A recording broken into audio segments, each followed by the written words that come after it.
លោកគ្រូហើយបានជានៅពេលដែលយើងប្រើប្រាស់នៅកម្មវិធី Axis Pro កាន់តែយូរទៅកាន់តែយឺតទៅហើយយឺតដល់កំណត់មួយធ្វើឲ្យយើងទ្រាំបានចង់តែ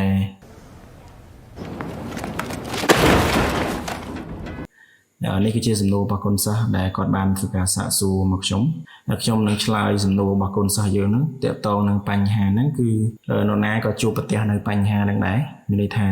Axis Pro software ហ្នឹងគឺកាលណាយើងប្រើវាកាន់តែយូរ software ហ្នឹងវានឹងយឺតទៅ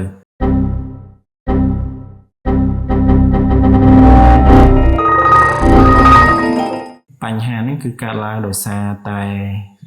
ប្រព័ន្ធមួយដែលគេហៅថា visualization cache ឬក៏ display cache ហ្នឹងកម្មវិធីហ្នឹងវាត្រូវការ cache ហ្នឹងដើម្បីផ្ទុកទិន្នន័យដែល software ហ្នឹងវាបាន render ទៅលើ map ឬក៏ទៅលើ scene មកថាយើងធ្វើការនៅលើ map មួយយើងធ្វើការបើកទិន្នន័យយើងធ្វើការបង្ហាញ label បង្ហាញ symbol យើង zoom in zoom out អញ្ចឹងសកម្មភាពទាំងអស់ហ្នឹងគឺវា store នៅក្នុង cache memory ហ្នឹងហើយកាលណាយើងធ្វើការនៅលើ map ឬក៏ scene នឹងកាន់តែច្រើនឬក៏កាន់តែយូរcache memory ហ្នឹងវានឹងកើនឡើងកាន់តែធំទៅហើយនៅពេលដែលទំហំវាកាន់តែធំវានឹង put pressure ឬក៏វានឹងដាក់សម្ពាធទៅលើ drive ផងយើងដែលធ្វើឲ្យដំណើរការនៃកម្មវិធីហ្នឹងវាមានអាចថារអាក់រអួលហើយនាំឲ្យមានបញ្ហាយឺតហ្នឹងអញ្ចឹងនៅពេលដែលជួបប្រទះនៅបញ្ហាយឺតហ្នឹងកុំឆ្ងល់មែនទេទៅលោកអ្នកក៏សុទ្ធតែមានវិធីដោះស្រាយផុនខ្លួនឯងហើយគឺថានៅពេលដែលជួបបញ្ហាហ្នឹងគឺលោកអ្នកត្រូវបិទកម្មវិធីហើយបើកមកវិញរៀងគ្រាន់អញ្ចឹងនេះគឺជាដំណោះស្រាយមួយដែលគ្រប់គ្នាសុទ្ធតែដឹងណានៅពេលដែលវា slow កាន់តែ slow ទៅយើងបិទទៅយើងបើកវិញគ្រាន់បើអញ្ចឹងដំណោះស្រាយមួយទៀតប្រហែលជាមានលោកអ្នកខ្លះបានដឹងហើយលោកអ្នកខ្លះក៏មិនទាន់ដឹងដែរ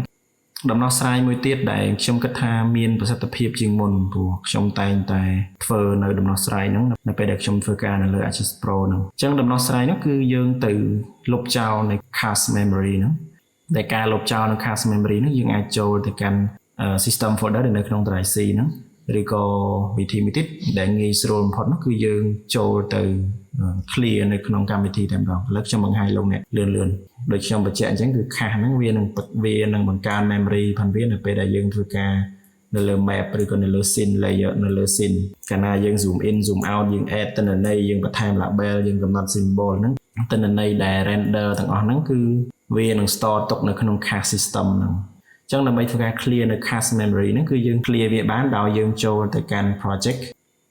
បន្ទាប់មកយើងចូលទៅកាន់ option អញ្ចឹងយើងមើលមកក្នុង section application ហើយយើងមើលមកកាន់ tab មួយគឺ tab display នៅក្នុង tab display នេះយើងពិនិត្យមើលមកកន្លែងខាងក្រោមនេះគឺគេដាក់ថា local cache ដែល local cache នេះគឺវា store នៅក្នុងនេះទីតាំងនេះគឺជាកន្លែងដែលវា store នៅ cache memory ហ្នឹងអញ្ចឹងយើងឃើញថានៅក្នុង project ផងខ្ញុំហ្នឹងគឺ current cache ហ្នឹងគឺដល់ទៅ 2.7 GB ដែលវាធំមែនទែនអញ្ចឹងនៅពេលដែលខ្ញុំធ្វើការនៅលើនេះគឺវាអាចនឹងមានបញ្ហា slow ហ្នឹងឯងនៅពេលដែលយើងឃើញថាវាធំប៉ុណ្ណឹងយើងអាចធ្វើការចុច clear cache now ហ្នឹងហើយលោកអ្នកអាចធ្វើការចុច tick នេះ clear cache each time the application closes អញ្ចឹងមានន័យថាលោកអ្នកអាចធ្វើការចុចអាហ្នឹងទៅនៅពេលដែលលោកអ្នកបិទ project ឬក៏បិទកម្មវិធីហ្នឹងវានឹងធ្វើការលុប display cache ចោលហើយonline នេះអញ្ចឹងនៅក្នុងករណីនេះខ្ញុំអាច clear cache now នេះមកអូខេហើយបន្តមកខ្ញុំចុចអូខេ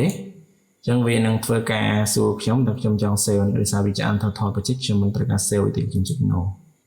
អូខេអញ្ចឹងវាសម្អាត cache ហ្នឹងរួចហើយយើងទៅមើលអាហ្នឹងម្ដងទៀតតើទំហំវានៅសល់ប៉ុណ្ណានេះទំហំវានៅសល់4 MB ចាំមើលថានៅពេលដែលខ្ញុំបង្កើត map ឬក៏ខ្ញុំ zoom in zoom out ទៅចាំមើលតើហ្នឹងវាឡើងប៉ុណ្ណាខ្ញុំបង្កើត map មួយអូខេហើយខ្ញុំអាចធ្វើការ zoom in តើ zoom in ទៅនេះទៅអូខេខ្ញុំ zoom in ចឹងនៅពេលដែលយើង zoom in មកអា system ហ្នឹងវាធ្វើការ render វា render នៅ view ហ្នឹងឲ្យយើងមើលហើយការ render នៅ view ហ្នឹងវា store នៅក្នុង cache ហ្នឹងនៅពេលយើង zoom out ម្ដងឡើយនេះវា render ភាសាទៀតហើយយើង zoom in ទៅវិញវា render ភាសាទៀតយើងឃើញថានៅពេលដែលយើង zoom in zoom out មកយើងឃើញ cache ហ្នឹងវាចាប់ផ្ដើមឡើងហើយអត់មែនថាយើងសាកសម័យថាយើងធ្វើការនៅលើ Axis Pro ហ្នឹង1ម៉ោងឬក៏2ម៉ោងហើយយើងដាក់ទិន្នន័យ50-60 layer ហើយយើងដាក់ symbol យើងដាក់ label ឲ្យច្រើនជាងហ្នឹងយើងនឹងឃើញ cache size ហ្នឹងវាឡើងធំទៅអាច 1G ឬក៏ 2G អញ្ចឹងទៅអញ្ចឹងនៅពេលវាឡើងធំអញ្ចឹង